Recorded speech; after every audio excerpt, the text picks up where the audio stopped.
Alors bonjour à tous. Alors vous savez, dans la vie, il n'y a pas une seule personne au monde qui est parfaite. Ça n'existe pas. On a tous des défauts, on a tous des faiblesses, on commet tous des erreurs. Oui? Ok.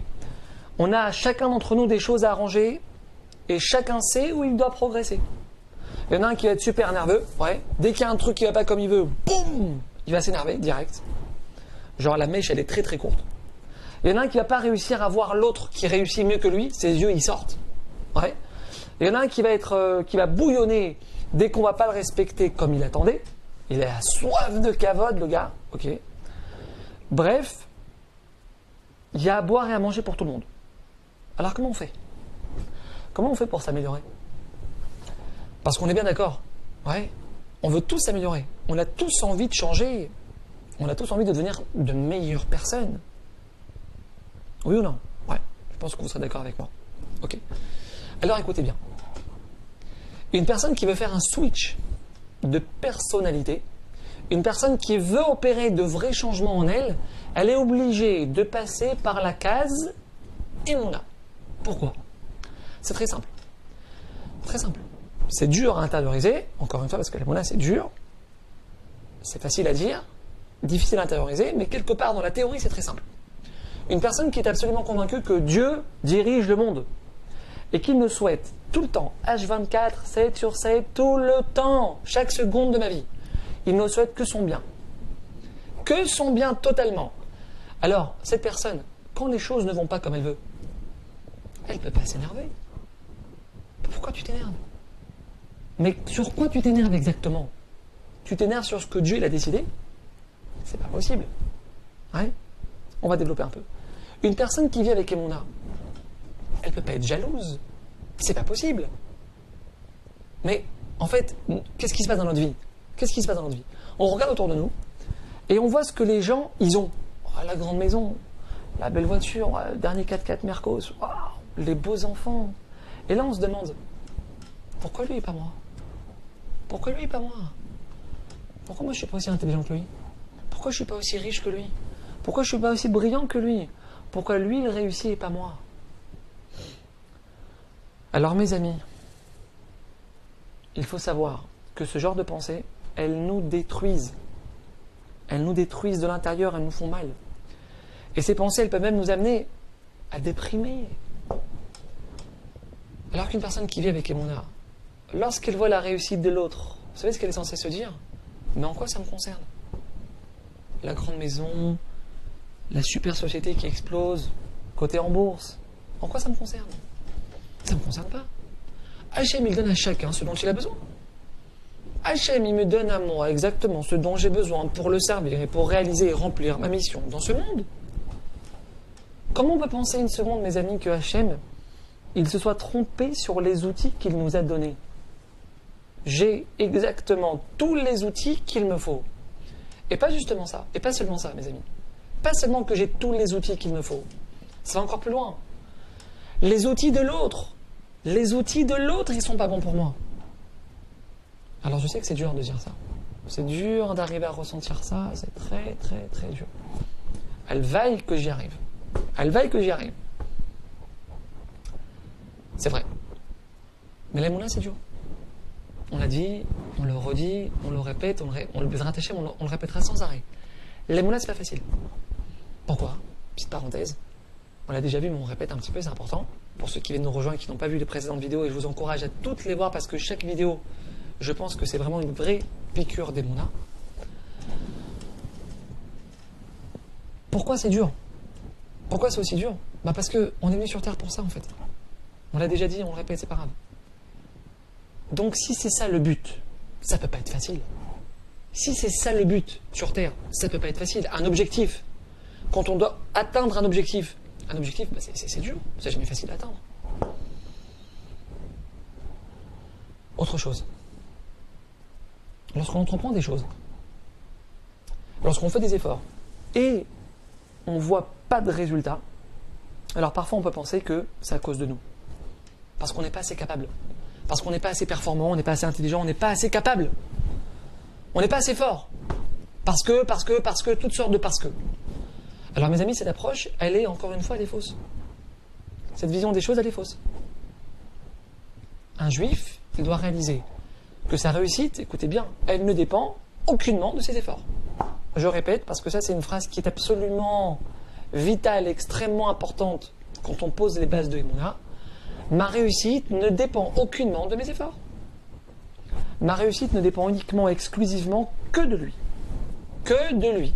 Alors, évidemment, nous, de notre côté, on doit, je le répète, agir, réfléchir, on doit partir travailler, on doit partir chez le médecin, on doit faire tout ce qu'on peut, mais on ne doit jamais oublier que c'est Hachem et uniquement lui qui décide du résultat.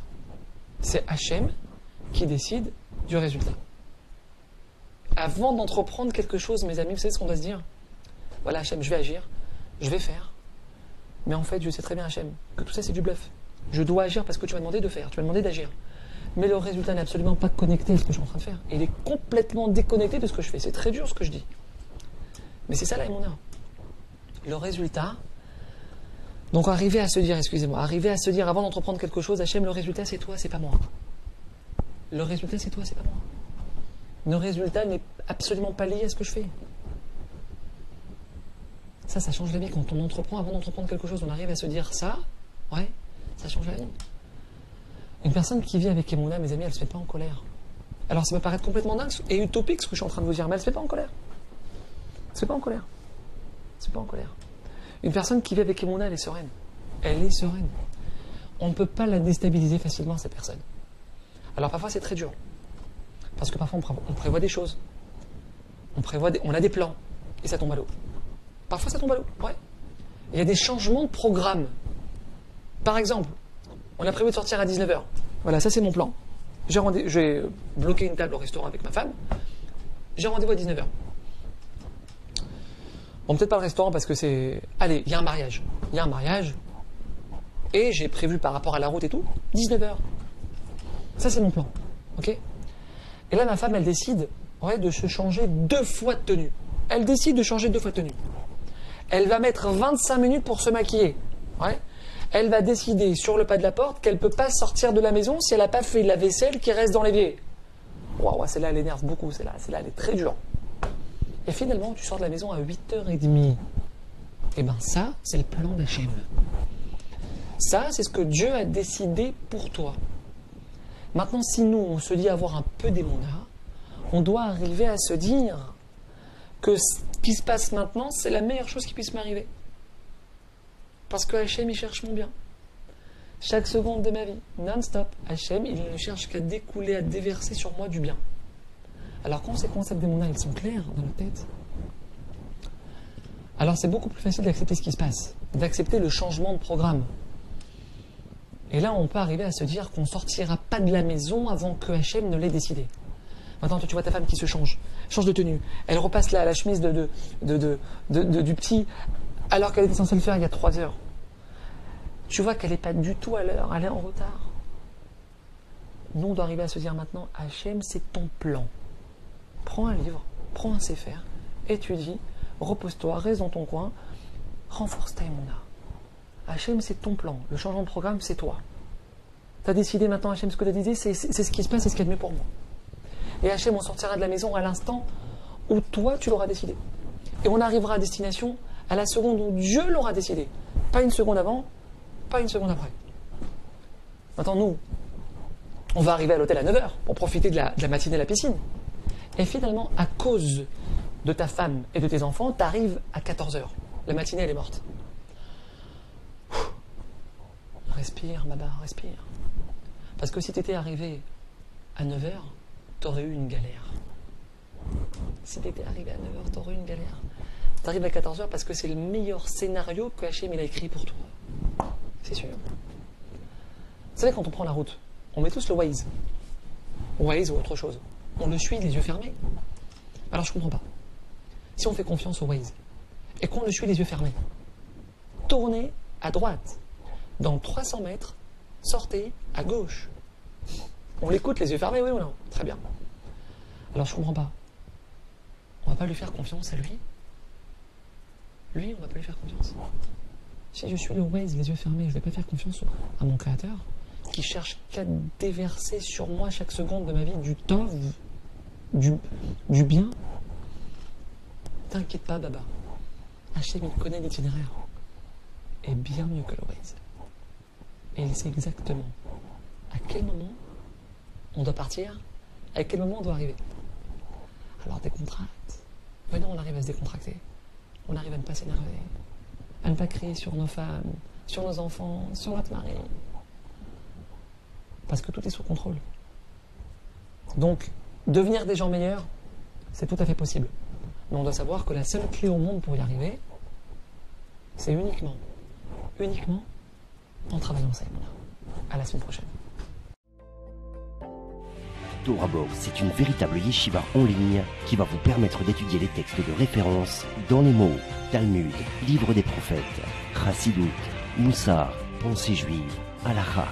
Des dizaines d'œuvres disponibles avec pour chacune d'elles un enseignement adapté. En un seul clic, où que vous soyez, à n'importe quelle heure du jour ou de la nuit. Étudiez enfin tous les sujets que vous avez toujours rêvé d'approfondir. Alors, travailler le GAN, c'est la socle du vrai Torah, c'est travailler les paroles de l'étude de la Torah. Et c'est quoi garder le GAN? C'est l'ishma, mitzvota, de garder le mitzvot.